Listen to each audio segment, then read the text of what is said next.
ঢাকার ধামরাই উপজেলার সুতিপাড়া ইউনিয়নে বিএনপির উদ্যোগে এক মনোরম পরিবেশে ইফতার মাহফিল অনুষ্ঠিত হয়েছে।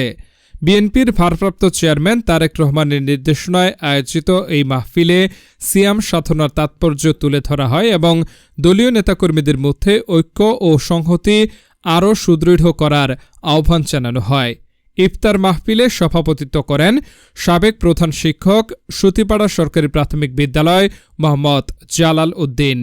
অনুষ্ঠানে প্রধান অতিথি হিসেবে উপস্থিত ছিলেন ঢাকা জেলা যুবদলের সভাপতি ইয়াসিন ফেরদৌস মুরাদ। এছাড়া বিশেষ অতিথি হিসেবে উপস্থিত ছিলেন সাবেক যুবদল সহসভাপতি ইবাদুল হক জাহিদ, সুতিপাড়া ইউনিয়ন চেয়ারম্যান পদপ্রার্থী জালাল উদ্দিন, সাবেক ঢাকা জেলা ছাত্রদল ওবায়দুর রহমান আলাল, ঢাকা উত্তর ছাত্রদল সিনিয়র সহসভাপতি ইসমাইল হোসেন সুমন। অনুষ্ঠানে বিএনপি ও অঙ্গ সংগঠনের বিভিন্ন পর্যায়ের নেতাকর্মীরা অংশ নেন। স্থানীয় নেতাকর্মীরা মনে করেন এই ইফতার মাহফিল দলীয় সংহতি আরও দৃঢ় করেছে এবং ভবিষ্যতেও এ ধরনের উদ্যোগ দলকে আরও সুসংগঠিত ও ঐক্যবদ্ধ করবে। শাইনি চুলে এখন হবে সব হেয়ারস্টাইল।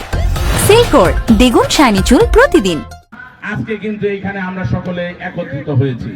আমাদের এইখানে অনেক শিক্ষক, অনেক মাদ্রাসার শিক্ষক আলেম ওলামা আছেন, এইখানে অনেক গণ্যমান্য ব্যক্তিবর্গ আছেন, এখানে অনেক বিভিন্ন শ্রেণী পেশার মানুষ যারা নাকি ইফতার মাহফিলের সম্মানিত সভাপতি চৌদ্দবাজন মুরব্বী জালাল উদ্দিন মাস্টার, সাবেক সুতিপাড়া সরকারি প্রাথমিক বিদ্যালয়ের প্রধান শিক্ষক, আজকের ইফতার মাহফিলের সম্মানিত প্রধান অতিথি ধামরাই মা মাটি মানুষের নেতা জননেতা জনাব ইয়াসিন ফেরদৌস মুরাদ, মনসুল্লাহ বরকাতুহু।